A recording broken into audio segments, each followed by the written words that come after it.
सोलापूर लोकसभा मतदारसंघाच्या खासदार प्रणिती शिंदे यांनी पंढरपूर तालुक्यातील तारापूर व पुळूसवाडी येथे गावभेट दौरा करत ग्रामस्थांशी संवाद साधला। यावेळी त्यांनी नागरिकांच्या विविध समस्या जाणून घेत त्यांच्या मागण्यांची निवेदने स्वीकारली। गावभेटी दरम्यान तारापूर येथील ग्रामस्थांनी भीमा नदीवर तारापूर ते चळे दरम्यान नवीन पूल उभारण्याची मागणी खासदार प्रणिती शिंदे यांच्याकडे केली।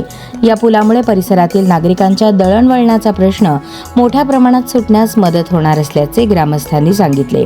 तसेच पुळूसवाडी येथील ग्रामस्थांनी विद्यार्थ्यांना तसेच स्पर्धा परीक्षा देणाऱ्या युवक युवतींना अभ्यासासाठी आवश्यक सुविधा उपलब्ध व्हाव्यात यासाठी गावात अभ्यासिका उभारण्याची मागणी केली।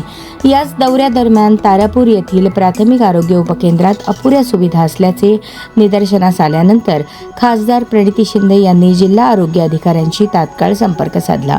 उपकेंद्रामध्ये रुग्णांना औषधे उपलब्ध करून देण्याचे तसेच आवश्यक आरोग्य सुविधा त्वरित पुरवण्याचे आदेश संबंधित अधिकाऱ्यांना देण्यात आले। यावेळी खासदार प्रणिती शिंदे यांनी गावकऱ्यांनी मांडलेल्या सर्व समस्या प्राधान्याने सोडवण्यासाठी आपण कटिबद्ध असल्याचे सांगितले।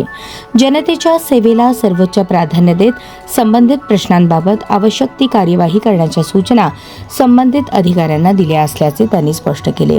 या गावभेट दौऱ्यात पंढरपूर तालुका काँग्रेस अध्यक्ष संदीप पाटील, माणिक बाबर, युवक काँग्रेस अध्यक्ष संदीप शिंदे, जिल्हा समन्वयक मनोज येलगुलवार, तारापूरचे सरपंच भारती जगताप, रणजित जगताप, अभिमन्यू वाघ, अण्णासाहेब चौरे, महादेव माने, आनंदा निर्मळ, विठ्ठल माने, हनुमंत साळुंखे, पुळूसवाडीचे सरपंच रेश्मा होनकळस, सुग्रीव सलगर, संजय मदने, श्रीवंत मदने, बालाजी मदने, आनंद मदने, उमेश मदने, सिद्धराम मदने यांच्यासह ग्रामस्थ, स्थानिक पदाधिकारी व कार्यकर्ते मोठ्या संख्येने उपस्थित होते।